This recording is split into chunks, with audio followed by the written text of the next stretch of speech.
Chers Français, chères Françaises, mes chers compatriotes, on me pose souvent la question, le souverainisme est-il de droite ou de gauche? À vrai dire, en tant que président des souverainistes, je pense que le souverainisme est plutôt de droite, mais il existe des souverainistes de gauche et ils ont toute leur place dans mon mouvement politique.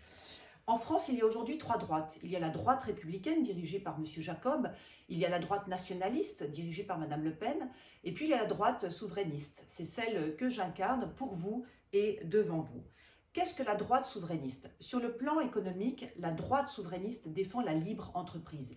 Elle défend l'auto-entrepreneuriat, les start-up, les petites et moyennes entreprises, les grands groupes, les fleurons industriels, les agriculteurs et les pêcheurs.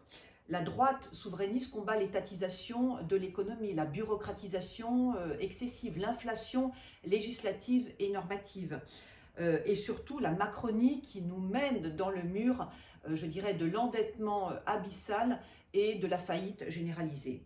La droite souverainiste défend une fiscalité modérée, elle défend la baisse des charges sociales et patronales, elle défend un code du travail aminci et rénové, elle défend surtout un environnement propice au développement des entreprises et de l'emploi.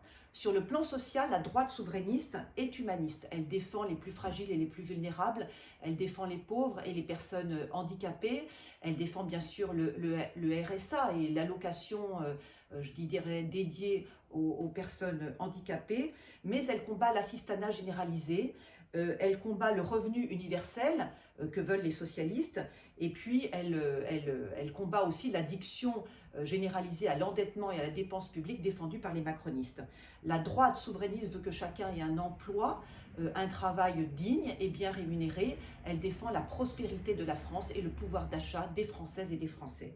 Sur le plan des mœurs, la droite souverainiste est conservatrice. Elle défend la natalité et la famille traditionnelle qui, pour elle, est constituée d'un père, d'une mère et d'un ou de plusieurs enfants. Elle combat donc la banalisation de la PMA, la banalisation de la GPA, la banalisation de l'euthanasie, le transhumanisme et les manipulations génétiques défendues aujourd'hui par les macronistes.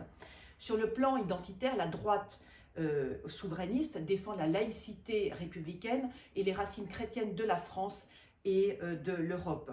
La droite souverainiste combat les séparatismes et les communautarismes qui sont contraires à sa conception d'une république une et indivisible. La droite souverainiste est bien sûr attachée à la Ve République voulue par Charles de Gaulle et au référendum d'initiative citoyenne, le RIC, défendu de manière tout à fait légitime par les Gilets jaunes. Quelles sont les différences entre la droite souverainiste, que je viens de décrire en 4 points, et la droite républicaine de M. Jacob et la droite nationaliste de Mme Le Pen? À vrai dire, je suis incapable à ce jour de résumer en 4 points simples, clairs et précis, ce que défend la droite républicaine et ce que défend la droite nationaliste. Ce que je sais en tout cas, c'est que nous avons des points communs et des différences notables. Ce que je crois cependant, c'est que seule une grande alliance du centre et de la droite pourra mettre fin à la dictature sanitaire qui fait souffrir des millions de Français. Que seule une grande alliance du centre et de la droite mettra fin à l'état d'urgence sanitaire, à toutes ces contraintes sanitaires, je dirais, abusives et parfaitement injustifiées, et que seule une grande alliance du centre et de la droite nous permettra le retour de nos libertés fondamentales et de nos droits les plus sacrés.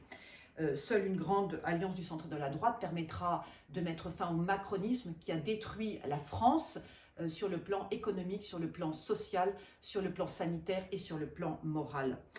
Seule une grande alliance du centre et de la droite permettra une destitution du président Macron. Bien oui, il le faut, et c'est la raison pour laquelle j'ai écrit à l'ensemble des parlementaires, députés et sénateurs début février, parce que voilà, nous ne pouvons plus avancer dans cette spirale de l'endettement massif, puisque notre endettement public atteint aujourd'hui 2700 milliards d'euros et qu'il faut donc arrêter cet endettement et surtout ouvrir tout.